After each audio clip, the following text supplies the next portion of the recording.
All right. Welcome, everybody. Great to see you. Hello, hello.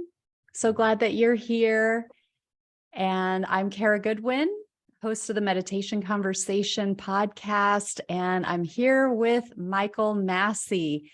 And Michael is my friend and has been my mentor for a while now. And I'll just let you introduce yourself. How about that? Hi, I'm a Michael, and you're a Michael? Yeah, I'm a Michael, and I am a cosmic engineer slash janitor. I clean up messes in the grid, and that's kind of what I do.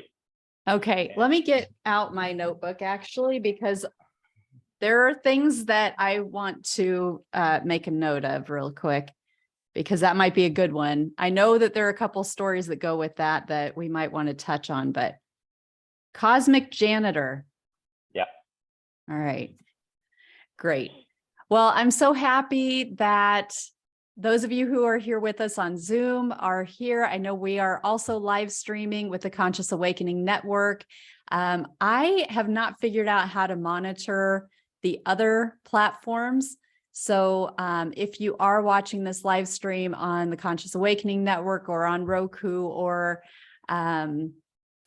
Fire and all of that types of things, I do apologize if there's a way for you to connect and I'm not seeing it. But if you are here with us on the Zoom, you can feel free to raise your hand or type anything in the chat. This really is an opportunity for us to connect, and we want to hear, what are some things going on with you? What are some things that are showing up for you? What questions do you have in the areas of consciousness, spiritual ascension, spiritual awakening? Michael has an engineering degree. And so he's really like, I love how he can, I just realized I'm not on Do Not Disturb, so bear with me here. So he's a great resource in terms of things like frequency and vibration and the role of light and sound and geometry, sacred geometry. You may have heard of sacred geometry and have questions about that. So we can take some time to just ask questions. And if maybe you've come and you don't have questions, you just want to hear what other people want to ask about, which is great too. But let me see if anybody has any questions. Feel free to raise your hand. Emily, I see you. Hi. Yay, you can unmute. All right. Hello. So when you guys did one of your episodes of the meditation conversation, you're talking about the energy in March coming in hot. And I'm feeling it. I am going through a lot of stuff. And when I look out at a lot of people I know, I am seeing a lot of people who seem to be going through some just having big life things happen. And I definitely am. And one of the things you said was you said something about, doing the work and, how the energy, you can use it to grow from it, or, and you've done the work, you might be able to kind of hold on to the pole while the hurricane is all around you of this energy, which I feel like I've done a lot of work. By no means am I, some enlightened being, but I feel like I meditate, I try to do these things, and yet it's been really hard to kind of keep my vibration up with what I have going on. And my question is, what do I do? Because one option is just, I keep trying to just like keep my vibration up, keep trying to like stay positive, look at the positive aspects, really meditate and all of that. but then there's another part of me is like, am I just supposed to be sitting with these like difficult feelings? Should I be sitting with the pain of, what I'm going through? So I guess, how do I use this energy right now for my greatest good, Mhm. if that makes Mhm. sense? Okay. And I hope that was a clear question. That's my question. It's a good question. If I don't answer it to satisfaction, then chime in here, okay? Okay. Last time or last month, I guess it was, when we did this webinar and we talked about these energies, how March is shaping up, the next 30 days are shaping up to be really bright. And I guess that was only a couple of weeks ago. Gosh, time these days is a bit funny. And how we had like last year, it was chaos, and then that was sweeping through the field and really breaking up old patterns. And so many people that I'm aware of right now are in some state of transition, and whether it's relationships, career, geographically, or otherwise. And so transition is kind of a key word here. Now, what is it we're kind of transitioning to? Now, in my mind's eye, what I see is that it's like there's like a train track that was going along a certain way, and you know how you have I think I'm supposed to be an engineer, I should make, but the switch to a different track where it goes, okay. And Got it. I'm thinking about Thomas the Train with you. Okay, all right. And so what I'm seeing is people are making this switch over to this other track. And so what kind of happens it's a transition of the heart. It's really moving up from that survival base in the lower chakras up into the heart base. And the kind of the key in this transition is to let go of attachments. Okay. Now, this is a really frightening thing, because this is how we've related to people, to each other for eons. And when we get close to somebody, we attach to them. And then we develop a dependency. And what happens is that person or that attachment, it both acts as a limiter, meaning our future can only be as bright as we are able to go with that attachment. Okay. Okay. And then, but the reverse can be true as well, in that with that attachment, we might have been able to go places that we couldn't necessarily have on our own. So these attachments kind of served a purpose once upon a time. Now, okay, but what happens is we're transitioning into this new mode of being able to fly.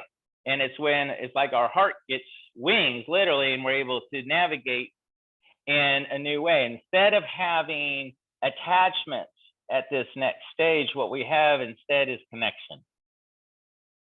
Okay. And so what happens when if we're dissolving attachment, there's an enormous amount of fear associated with letting go of that, because that's how we found our stability in the past. Okay. Okay. And so what it threatens our sense of security, because we've never been able to stay afloat without these. That's no longer the case. And so one of the things in terms of the work to do, and whether you're using just Reiki on yourself, and it doesn't matter if you've had an activation or not, you can get one right now. And is just to place your hands over your solar plexus, your sacral and root, and do this in your meditations, just focusing on clearing and dissolving attachments. And fears may come up, but you just let them pass through. Okay. And this is, you're not going to be losing any stability. And what happens is we evolve into this more of a soul base. So as we switch this kind of track up, what's kind of happening is that in a sense, our field is opening up for more of the soul that we truly are to inhabit the vessel. And as such, you see, we may have formed attachments in the past that was necessary for survival, but they're no longer serving the purpose by which the soul is now coming into body for. Okay, just like a training wheels, they made sense once upon a time, but eventually they gotta go if you're gonna do any serious biking. So it's a very similar process. Anyways, that's what came to mind as you were asking the question, and if it clarified things enough for you, or if you have a follow-on question, please let me know, Emily.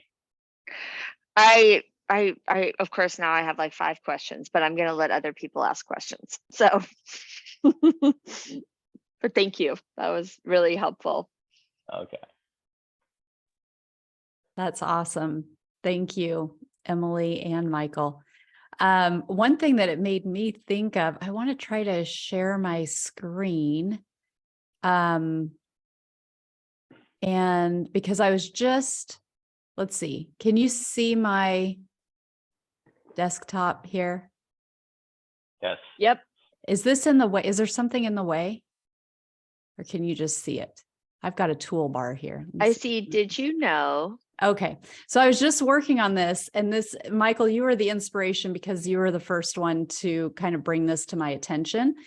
But so I was just creating this for social media down the line. But it's, Emily, you were talking about how so many people in your world are just having like a lot of transformation, and it's really difficult. And so this is the transformation of the caterpillar into the butterfly. And let me see how, so hang on a second here, because I don't know how to get from one to another.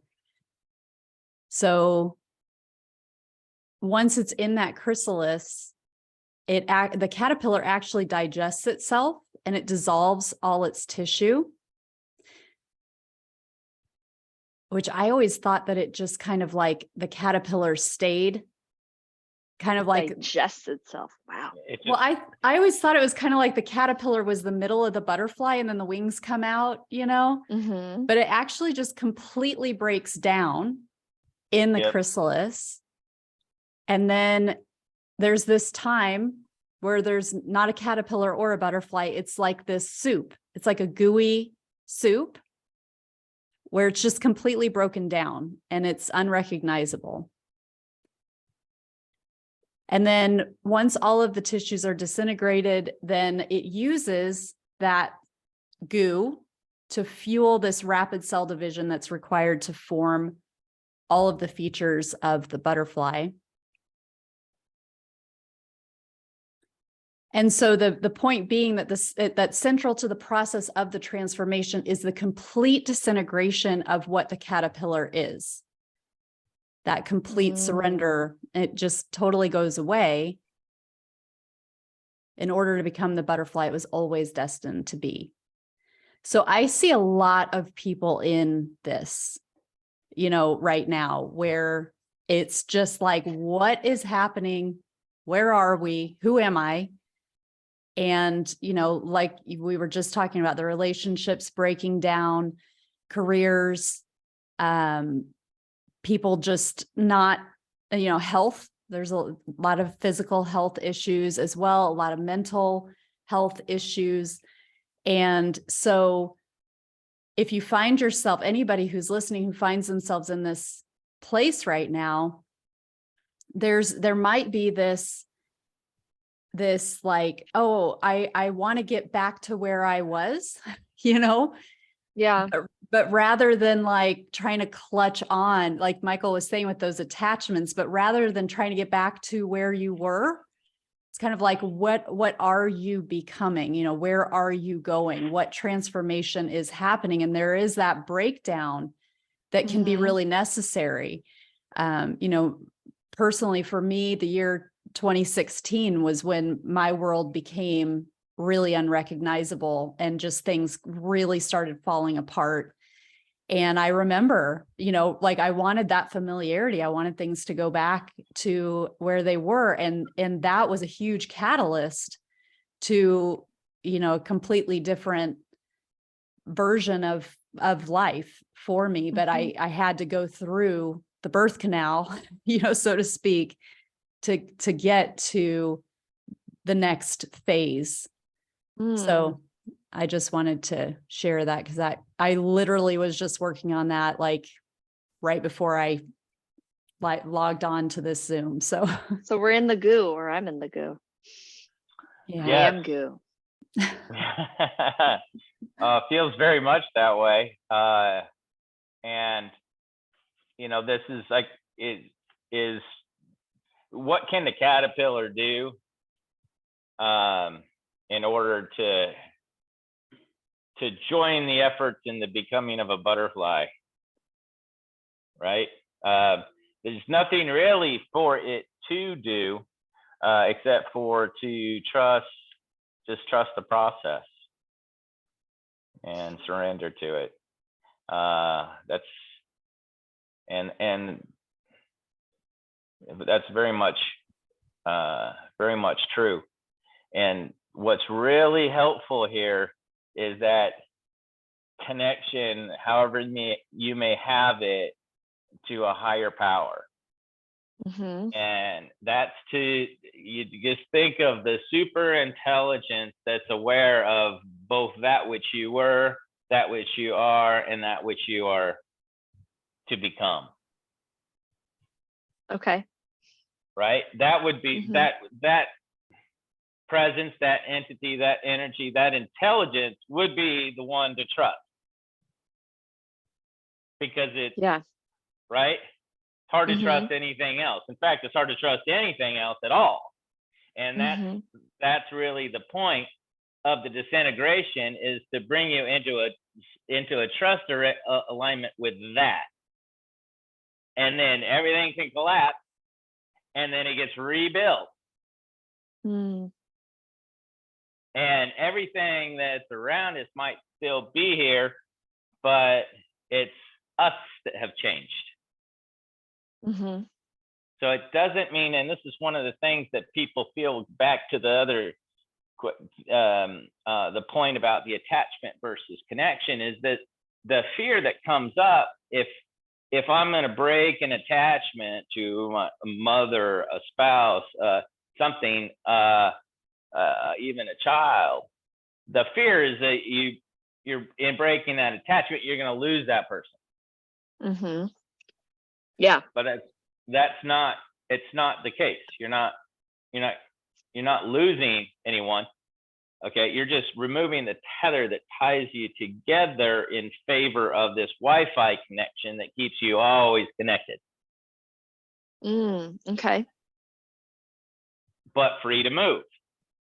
And it's just with the analog that we have here of like the butterfly, but the wings, of what this higher timeline, whatever you want to call it, this new track, is that two birds chained together and neither can fly. So you remove the chains, but it doesn't mean that these two birds can't still be even mates. but they're flying together. And free to go. Now they can come back to roost together or not, but that's how the kind of the metaphor or the analog works.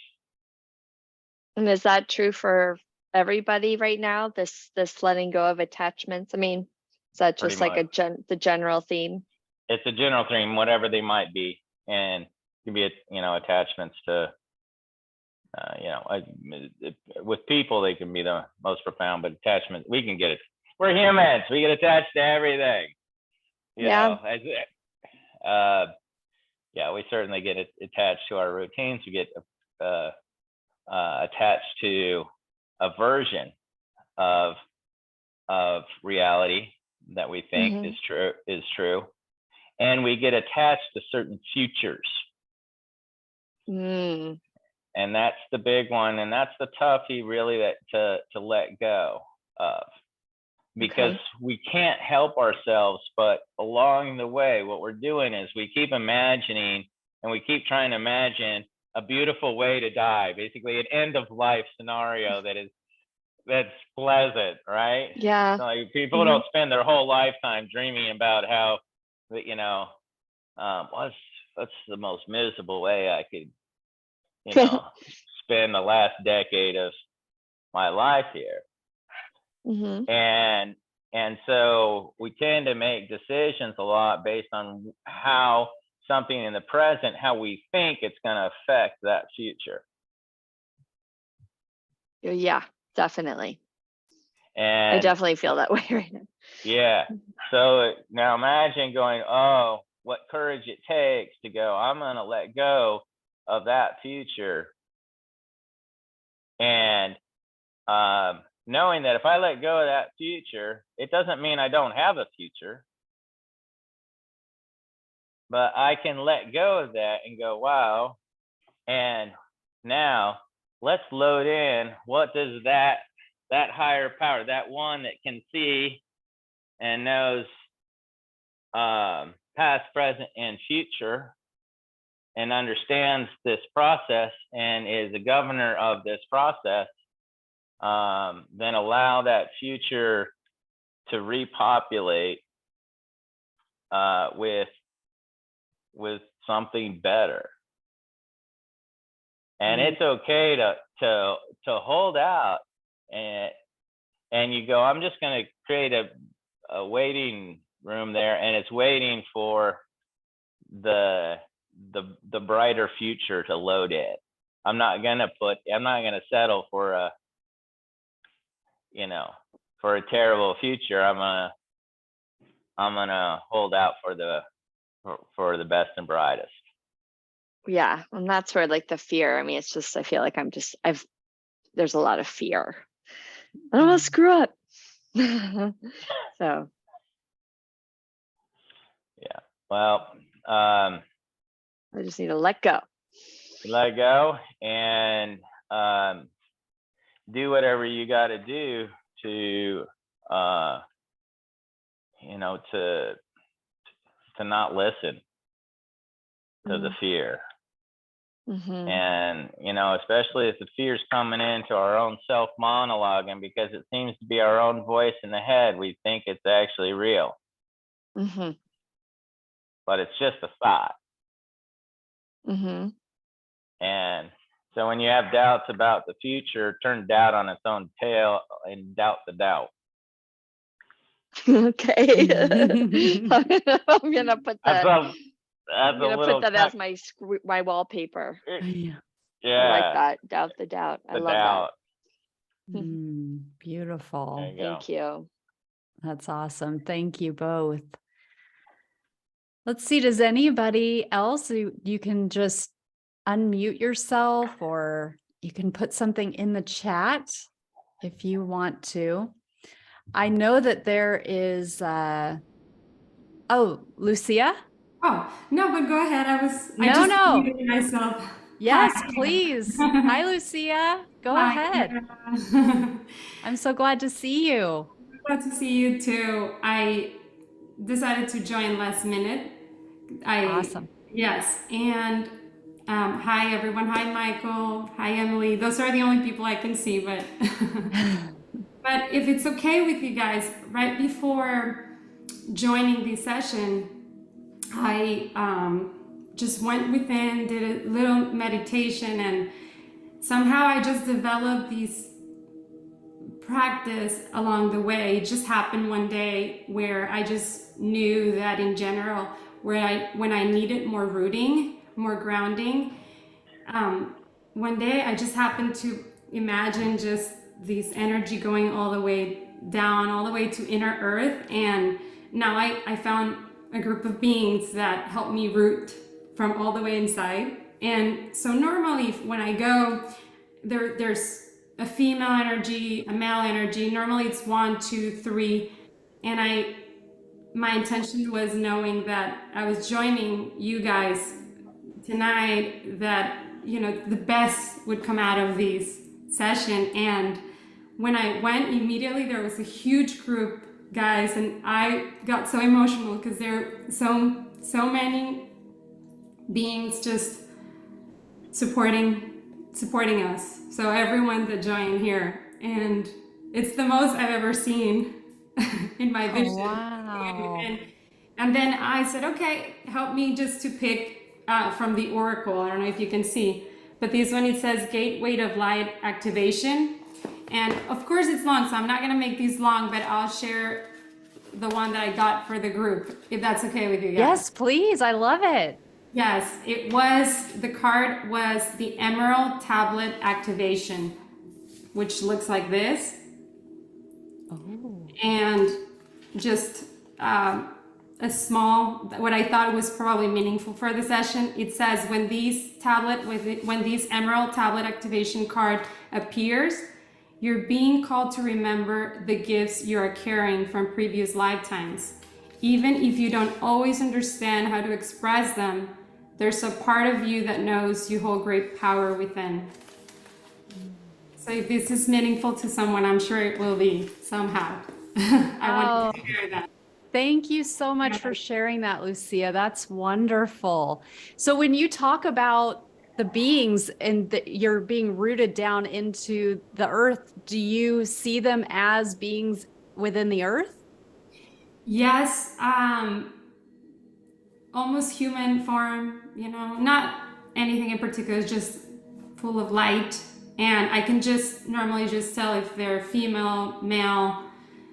Sometimes some energies just feel very neutral, but yes, normally I have the beings around me here, you know, and then the ones that I've just continue to access whenever I need rooting, which is most of the time. Even if I'm meditating, I want both, you know. Yeah. But they sort of, that's how it has worked for me just as of lately. They just sort of support me into being rooted and at the same time find that light, you know. So yes. Thank you. As you're talking about that, I could feel this like almost like an antenna, like bing, bing, bing, bing, bing, bing at the top of my head right here. Oh, good. Yes. Awesome. I love that, Lucia, and resonate with it as well. The visual that comes to mind that I use this kind of in my when I'm doing my thing and I'm connecting in and rooting. Okay, so one of the visuals I have is just becoming this like giant eagle and just clutching, and I'm picking up the earth and flying with it. And it's this rooting in to become one with the earth, and then spread the wings and make big, and then fly from there. And it's not like sprout wings and fly off this planet. No, that's not what's happening right here. It's not really what we're talking about. It's not about leaving or escaping. It's this transformation of this becoming, and to become one with the planet and then raise our vibration too. We affect everything on it. Yes. Yes. Yeah. And it's not just our own sphere. Yes, that's beautiful. Yes. I think, as we know, we're all the same energy, and to feel the support is great. That's how I feel, that the ones below are there for support, the ones above as well. And that's what it said, as above, so below, this card as well. Oh, I love Nice, that. nice. That's wonderful. Thank you, Lucia. That's Thank- great. And that just made me think too, because Emily's joining from California, Lucia is in Texas. I'm curious if it's easy for people to write in the chat. It is really interesting when we do think about the energetics and all of us being energy beings and us being here together as a group. For those of us who are joining live, if you feel inclined, feel free to put in the chat where you're from. Michael and I are in Indiana. And so I'll leave that to you guys if you want to do that. We had a question from somebody who can't be here today, from Lori. It's her birthday.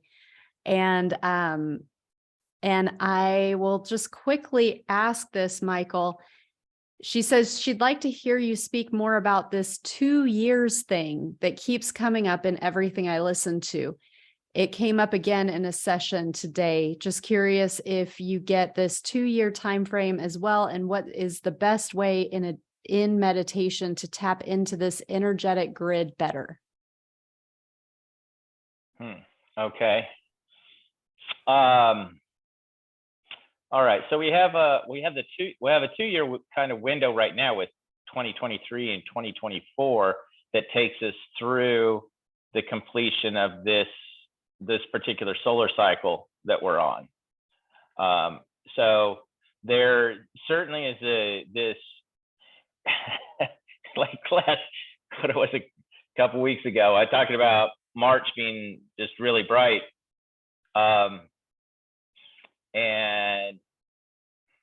And that's sort of what I would say comparatively to maybe the months that precede it. So it's relative. And in a sense, that's kind of what 2024 looks like in comparison to the years that come up to it. So we're into this particular 2-year cycle, 2023 and 2024, is bound to be spectacular in terms of the amount of progress that we're going to be making on this transition that we're going through.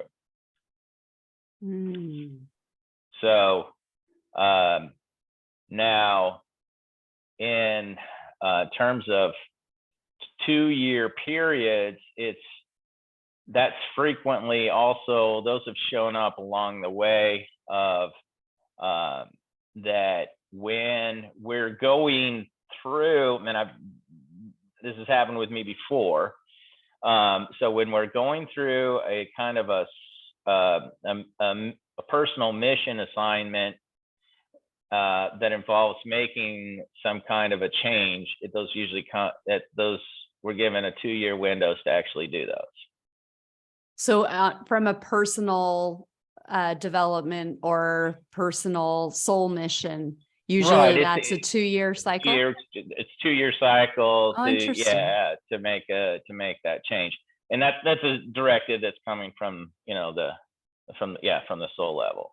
So now that's interesting. I wonder why that is. Like when you think about it from a cosmic perspective and like the rotation around the sun, or if that's just like a decent chunk of time to be able to accomplish something. Like you've got 2 years, that should be good enough. Good enough.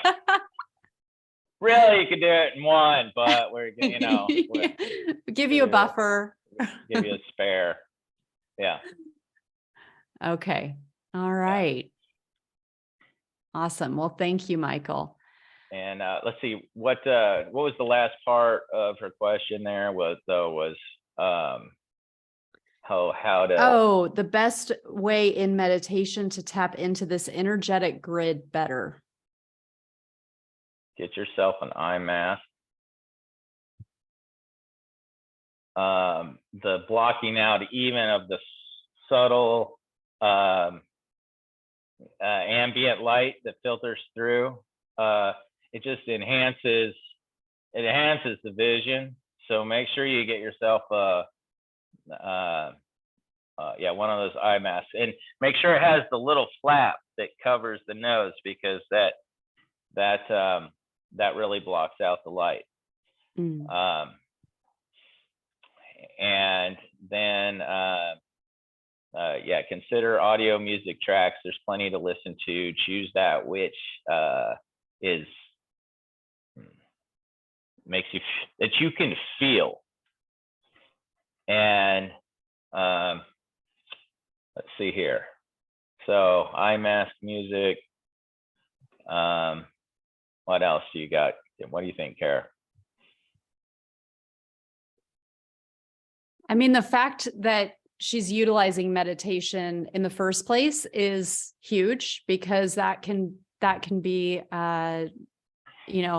a stepping stone for somebody who is wanting to navigate these times that they may not have gotten to yet. So, breath work has been really key for me in my meditation. Things like the Wim Hof is really powerful. What's another one that I've been doing? Oh, there's one that Dr. Joe Dispenza talks about that's a pineal stimulator. That one is another one that I think is really great. So those two pieces of breath work to add into meditation can really help, specifically with the pineal gland, and helping with the nervous system. And I really liked what Lucia was talking about, that grounding, making sure that we're grounding into the earth and tapping into the energy of the earth.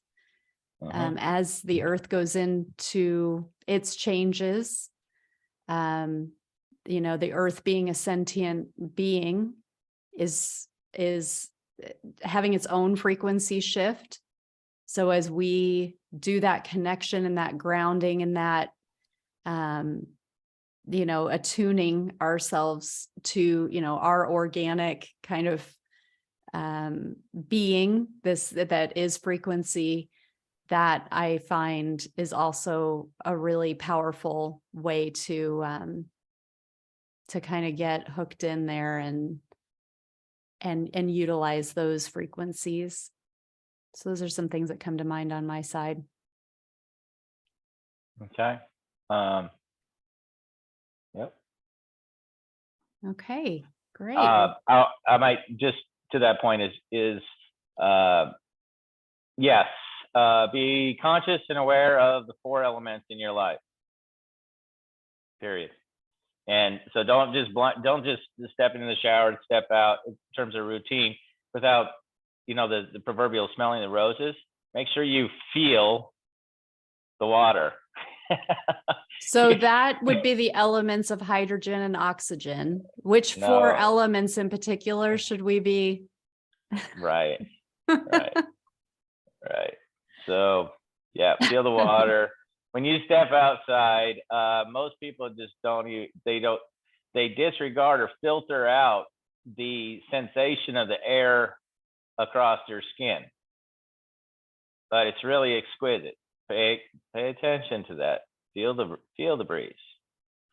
And all these things actually work miracles and magic like you wouldn't believe. When you're lighting a fire, look at it, regard it, and then feel it. Feel the warmth of it. Put your hand out to a flame, even if it's a candle or whatever, but make a connection with it. So, and then of course, then the one we were just talking about, which of course is the earth.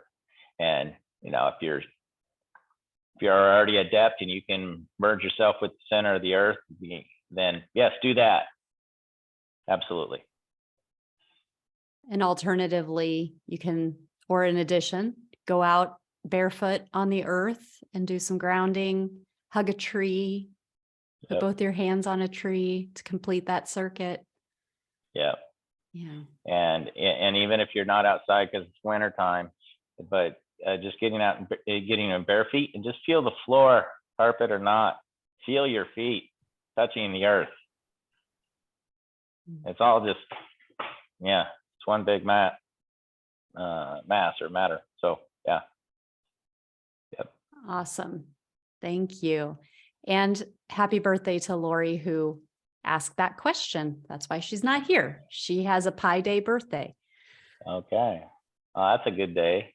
Be born on Pi Day. Yeah, right. Yeah. I know that Vince had his hand up. Would you like to ask a question, Vince? Do you want to come on? Yes. Hello. Hi. Well, if I remember correctly, I think I was reading one of your emails a couple of weeks ago, and I read Michael's bio. And I think it said that Michael is an engineer and who went on to study shamanism. And it kind of drew my interest because I'm an engineer myself, and I don't know anything about energy until about a year ago. I started looking into the energy concept, in search to try to take care of some medical issues. So I work with a number of energy healers within the past year, and at the same time, exploring and learning more about how energy works and things. And I had two energy healers told me that, or asked me that, do I know that I'm a healer? And I said, no. And they both told me that I'm a shaman. So and I don't know what shamanism is. So I was just wondering if Michael could elaborate on what shamanism is and what does it take to, if you want to go that path to become a shaman and things like that. Thank you. Okay. Thank you, Vance. That's a really great question. Okay, so the word shaman simply means it's a Sanskrit word that means one who knows. And so this is typically ascribed to those individuals within the greater society who have some ability to know the unknowable. And now from kind of a genetic standpoint, what happens is there's certain genes, certain sequences of DNA that are present within the shaman that allows them to operate at theta band in their brain waves without falling asleep. That's where everybody else is dead asleep, is at theta. And if you just amplify theta in a room, everybody be like, and amplify theta around a shaman and they like come to life. And they're not, or in terms of being awake. And so what happens is the dream world and the real world are very meshed together for a shaman. And then it's an ability that can be, that generally speaking, people are just born with or not, although there are some that may be called in because we've lost so many shamans to over medication in their youth, to addictions, to drug, alcohol, suicide. So many shamans. So there's also a number of people that have been called in to become shamans to make up for all the ones that have lost. And so in which case then they may go through a transition process, probably a 2-year period, where they get activated of that DNA that to wake up and bring these abilities online because it's needed. Mm. Does that help answer your question there? Or is there Would you, probably would you happen to know that there's a website that I could go to and learn more about it?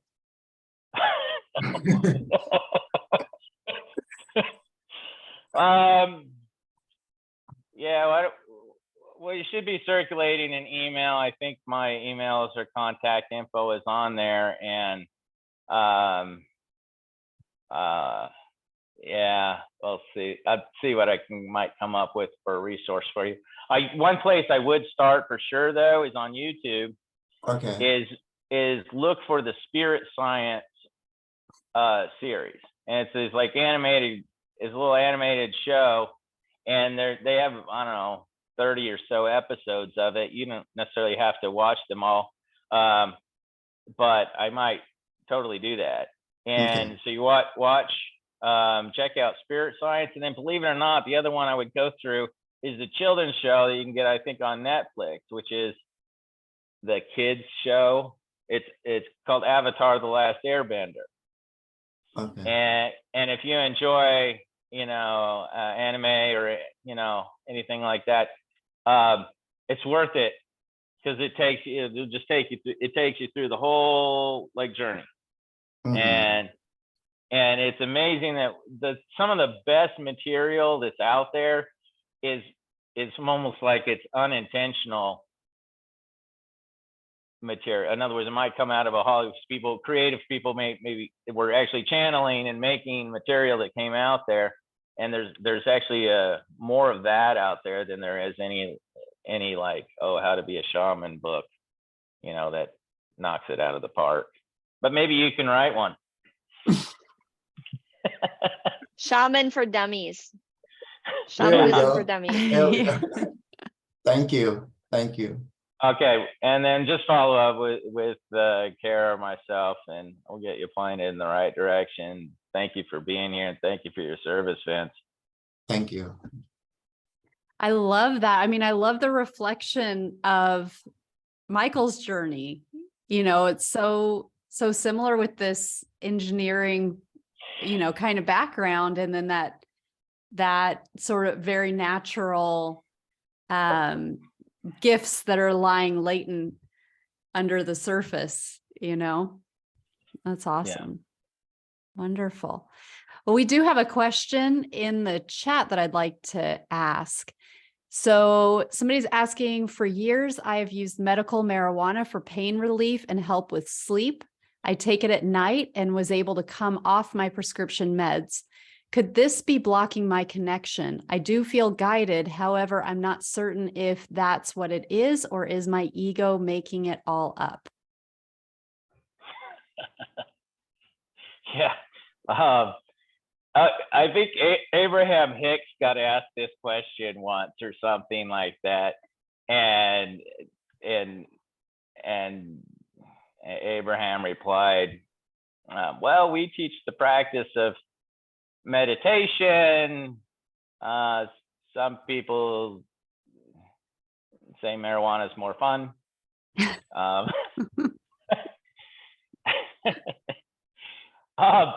Okay. Regardless of whether you're one of the things that marijuana does, it opens up doorways into the subconscious, and ultimately that's what you're doing with meditation as well. Now, the strength of doing it just with meditation is that, or the more that you can do it free of any substances, then the more solid those doorways, those gateways, as you open those up into various different layers of your consciousness, they can stay open. But marijuana opens those doorways too. What will tend to happen is that you'll move a lot of the stuff that you would be doing in your dream time gets moved into your tripping time, so to speak, if you're awake. So you may not dream as heavily when you're using marijuana. It tends to be, I say may, but it's almost assured.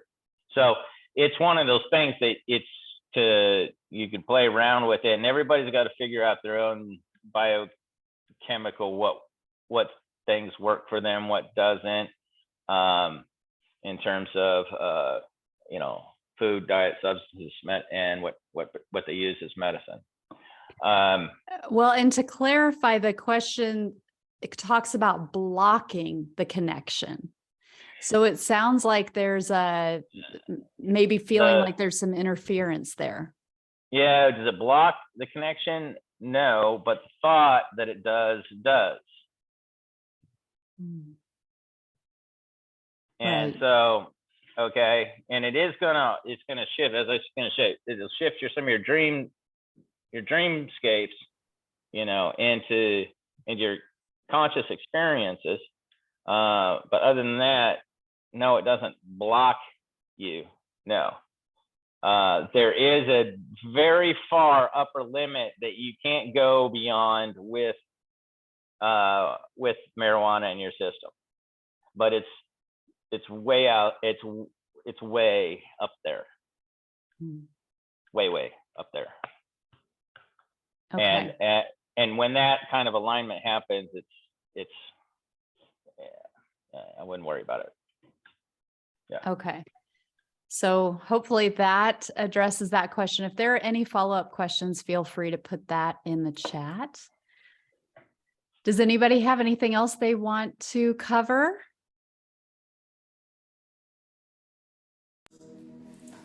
I'm Go ahead. curious, and if you feel comfortable answering, and if not, that's okay. I'm just curious as to what specifically do you guys think involves this ascension process, or what's not what involves, but where is it leading us to, besides these changes in consciousness and frequency? Are we physically going somewhere? I mean, I'm sure we all ask these questions, right? And That's a great not sure one. that we have an answer, but I'm just curious to what you guys think. Mm-hmm. Where are we going? Right. Yes, we're on a journey to arrive.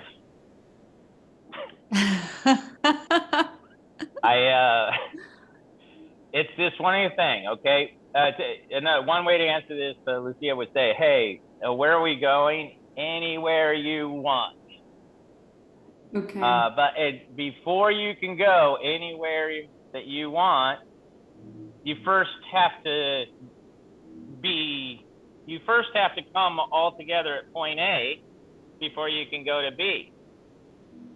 Because it can't be just part of you runs off to B and leaves all the rest behind. Mm-hmm. So it's first coming all here and now, and then that's the door, the gateway where it allows us to go anywhere. And the funny thing about it is that when the moment that one fully arrives here and now is what opens to the eyes of how beautiful this place really is. At least for me, it's like, oh, I think I'll stick around. Actually, it's not too bad. Yes. Yeah. And that's I have a curiosity. I'm like, wow, what could life here on Earth truly become? Mm-hmm. When we all really do live from the baseline of here. Mm-hmm. And I'm still around because I want to see what that looks like. I know, if I can chime in here, and this is something that Kat it'll be reminiscent with our conversation from yesterday, but for Kathy, who is online here. but I believe that one of the elements is this uptick in our senses and our ability to perceive. So, where we have these, our eyes work differently, our hearing works differently. I mean, similar to how it is, but for me, I've been experiencing it like I'm like listening, like I can feel that the energy from where I'm listening is higher. It's like from a higher place within my head. And there are changes happening within my eyesight where it seems that I am focusing. There are times where I'm able to change how I'm focusing, and I can feel that I'm looking from a different place within my brain, which may sound very, very bizarre, or maybe you guys know what I'm talking about or have had experiences, but it's not something that's on all the time. But when it is on, I can hear things that I can't normally hear. I see things that I don't normally see. And so that is part of what I believe is coming as well. It's like we're still here. It's not necessarily like we have left and gone somewhere, but our experience is new. It's different. We have more that we can perceive. We have more that we can understand. There's more that more information. We're getting more information. We have the ability to process more information, and from a more holistic understanding, meaning more whole, like more complete understanding, rather than, Michael, if you listen to the podcast, he's been talking for a while about Trinity consciousness, where we're no longer in that duality of one thing or another, right or wrong, black or white. And it's more that we have this ability to perceive from many different viewpoints all at once, and we have a more complete picture of what's going on, and that dissolves that perception of duality. So that, I think, is what is some of the quicker, the things that we'll notice quicker in our lifetimes, is my belief. Yeah. And can I'd like to add something here too, because it's a fun question. Where are we going? I love this question. Okay, so if you imagine the Earth as being a sphere, now imagine also that we were to say to stretch space, or to add space into it. So we just made it say 10% bigger. Or if you want to go, oh, we just doubled it in size. But let's say it's just 10%. The number of molecules stayed the same. We just changed space. We didn't change the amount of matter or mass. We're all bigger now, but so is the ruler by which we measure ourselves. So if you're 6 feet tall before, you're still 6 feet tall by your measurement afterwards. So if everything just got bigger in size, could you actually tell the difference? And not probably without some advanced instrumentation or something. So now if you imagine those superimposed upon each other, you go, okay, we have two worlds that are slightly different size superimposed upon each other. And one of them, they're actually almost identical to each other, except for one of them is, missing the mosquitoes.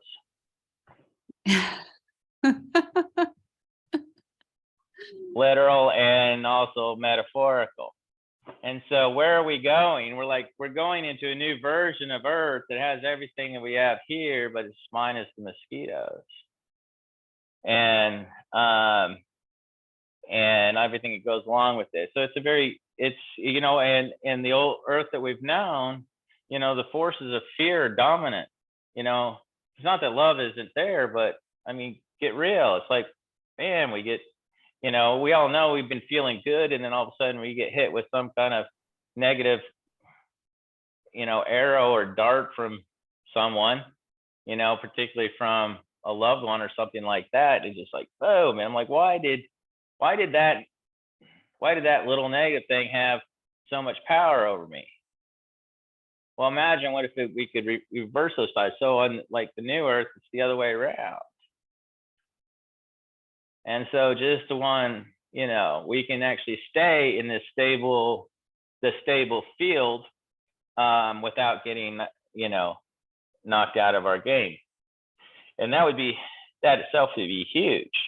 And what we're seeing right now is because we're in this transition period, and this is really hard to describe, except to say it's the most mind-boggling, like architecture puts Disneyland to shame, of how you have these two grids and they're interlaced with each other, such that the door is open now for us to as individuals to click into the new earth grid and begin living. And what happens is we'll be running our track, running on a new grid experience, simultaneously interacting with other people who are running on an old earth experience, and somehow we're crisscross, but we're not hitting each other, but we're totally interacting side by side. And it's really wild, but it starts to get pronounced where you're looking and going, wow, this person just lives a whole different way of life. And that's still allowed to perpetuate during this transition period. And how long that overall transition period, this whole thing lasts for humanity, this is a multi-generational process. And ultimately the destiny is that we all operate on that new grid. Yeah. And humanity might disappear from the old one entirely, and it belongs to the squirrels. Or the flies. I mean, the mosquitoes. Or the mosquito world. There, yeah. Right. Yeah. Right. Over my dead body will the mosquitoes take over. Well, that's the old one. You'll be on the new one. Yeah. So, Michael, I'm really curious about, or I feel like it would be great to explore a little bit about like frequency, sound, light, like how this all plays in. Vince, when he was talking about his work with healers and his sort of interest in shamanism, he was talking about, he's starting to learn about energy. And I know that it's, sound, frequency, geometry, all of this. Here we are on Pi Day 314, 3.14, which, Emily, that is why we're meeting today. I had put on Instagram a reel where I was like, can anybody guess why we're meeting on Tuesday, March 14th? And Emily had some great guesses, but the reason is it's Pi Day. And nice. And so can you just give us a little bit of a little bit of an overview about the role of energy and frequency, and how sound and light and geometry and wherever that takes you. But can you give us a little crash course? Okay. Wow, it is Pi Day. We should have been talking about geometry the whole time. Right. What were we thinking? Okay. And maybe this is actually, I don't know if people would be interested in actually a follow-up, do a webinar focusing and do an emphasis or focusing on geometry. I'd be open for that. And well, one of the things I find fascinating, I mean, in terms of the way the whole thing is structured or architected, is no matter how complex everything we look around us and all the variety of shapes and sizes of things and and the contrast and the patterns and all of it is that when we look at it in the grid, all of it comes from a single circle, and then you have overlapping circles, and then circles of different sizes and different layers, and then that creates all the intersection patterns that gives rise to this entire field of matter that we see before us. And so, and at the end of the day, it looks a whole lot like, just that little design there that's over your shoulder, Kara. Oh, this. Yeah. My little mandala thing. Yeah, Yes. and it all sums down into just one circle, just like that. Mm. That's geometry in a nutshell. Is that what you asked for? Well, yeah, I mean, that's part of frequency, right? And energy is the geometry piece. Yeah, and I've done some work with, some people might be aware or not, but I've worked with iPyramids there in Sedona and built some devices with them, and we've got really into the kind of the mysteries and magic of pyramids, and there's a lot of more and more material is all coming up on History Channel and Netflix now about these. Oh, well, speaking of which, the interview with Ed, if anybody watches that on Gaia, season 3, Michael's in one of the episodes. I can't remember which one, but it's with, I don't remember the number, but with Gail and Lyrica, where you do talk about, like, you're interviewed about the pyramid technology. So if anybody has Gaia, check that out. I'll put that in the chat. Interview with Ed. Yeah. Sorry, just you speaking about those Netflix and so forth, that made me think of that. Yes, and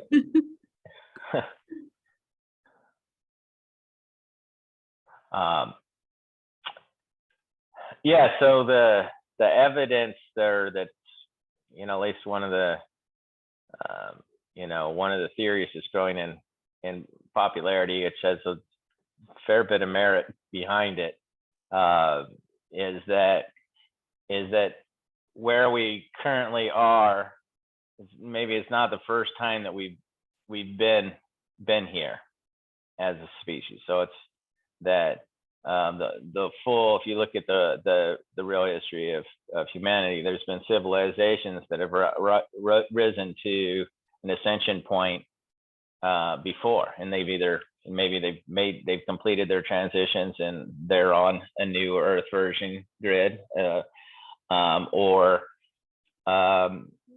or something went horribly wrong and they collapsed. And so we're building it back up, and it's sort of like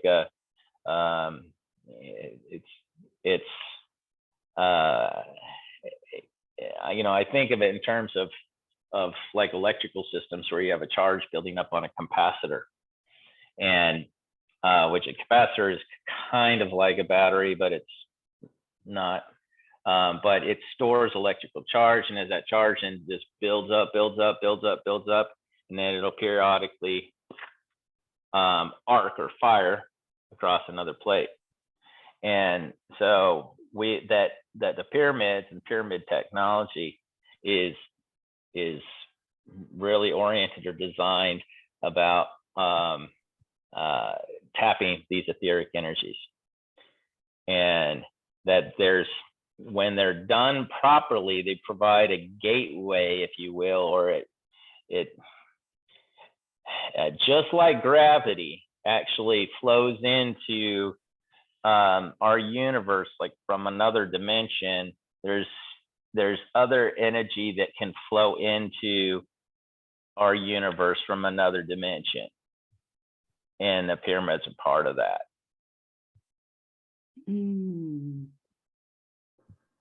That's fascinating. Like interdimensional portals. Yeah, it's not that they're necessarily generating energy such that they're actually opening a door for energy to come in from another dimension. Mm. And so, yeah, but we're just now, just now getting to the place where we can begin to build these kinds of things. And then, Mhm. And then the sky's the limit for there. And this would be what you might call new earth tech. It's going to be everywhere. Right. And then you've built one. You've built a big one that is in use in Sedona in private use with Gail and Lyrica. So Lyrica's a nonverbal person with autism who, and she and her mom use it to kind of telepathically communicate and many other things. And then you have a small one too, like a smaller one that can fit on a tabletop. We're going to have that at the retreat in May. So we'll be utilizing that as well, which will have fun with that technology. We got a special plan for it this time. Yep. Yes. Yes, we do. Do you want to talk a little bit about that? I would just say that it involves the crystal skull too. And if you want to know more, come get your slot and come join us on the retreat. It looks to be an amazing time together. Yeah, we're going to have the Mitchell Hedges crystal skull, which is also featured a lot on Interview with Ed, if people are interested in that show or know of that show. But and we will actually have that, and its keeper, Bill Homan, will be there at the retreat too. So we're going to be combining that with that pyramid technology, which is going to be fascinating. So wonderful. Well, I think it's a very big topic to try to get into frequency and how it all works. But I appreciate that crash course there. Sure. Does anybody have any other, were you about to say something, Michael? No, I was just checking the chat log here. Kathy is saying, will this recording be made available to us? I want to watch it again. Yes, I will get this. I will let everybody know once this is ready. We'll definitely share the recording. Does anybody have anything else? I know that time's getting on here, so we can start to wrap up, but if you have any further questions, we can maybe take one more before we sign off.